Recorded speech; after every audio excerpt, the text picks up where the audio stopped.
Notre foie, il est comme nous, il vieillit, et plus on vieillit, moins il est efficace, surtout si on sait voler des races régulièrement.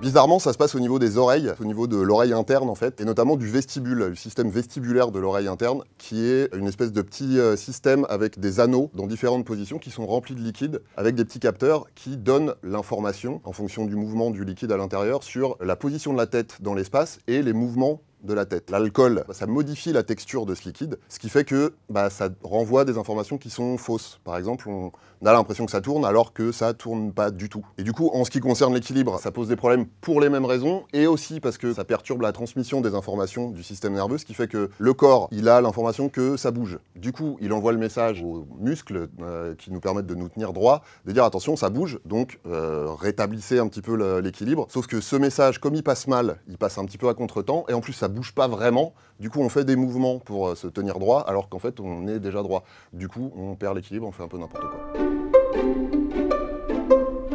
Il y a plusieurs explications à ça. La première, et déjà ce qu'il faut savoir, c'est qu'on commence à avoir mal au crâne quand on n'a plus ou presque plus d'alcool dans le sang. Parce que en fait, le foie, pour dégrader l'alcool, il produit une autre substance qui s'appelle l'éthanal et qui a plusieurs particularités, dont celle d'être toxique, et notamment pour le cerveau et de provoquer des maux de tête. La deuxième raison, c'est que pour éliminer l'alcool, le corps demande aussi un effort supplémentaire aux reins, c'est-à-dire qu'il nous fait pisser beaucoup plus que d'habitude, ce qui fait qu'en fait, on urine plus de liquide que ce qu'on a bu. Mais comme le corps, il a besoin de liquide pour fonctionner, il va piocher dans les réserves de différents organes qui contiennent de l'eau, et notamment dans les réserves du cerveau, ce qui fait qu'on a le cerveau qui se dessèche un petit peu, et ça pique aussi.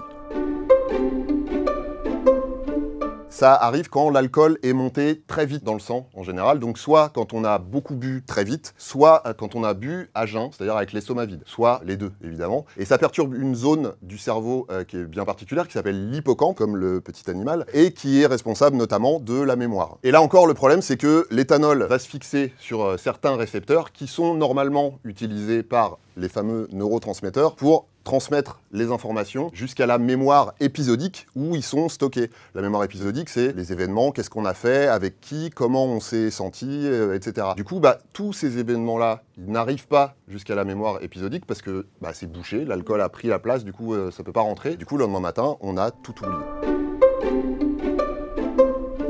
Une grosse partie du problème des gueules de bois, c'est le fameux éthanal, le produit de la dégradation de l'éthanol, qui est filtré par le foie. Et ce qu'il faut savoir, c'est que c'est encore le foie qui doit éliminer ce fameux éthanal. Donc c'est double dose de boulot pour le foie. Et notre foie, il est comme nous, il vieillit. Et plus on vieillit, moins il est efficace. En tout cas, plus il fonctionne difficilement, surtout si on sait voler des races régulièrement. Il a de plus en plus de mal à faire tout ce boulot-là. C'est pour ça qu'on a de plus en plus de mal à se remettre d'une cuite et qu'on a les gueules de bois pires à 40 ans qu'à 20 ans.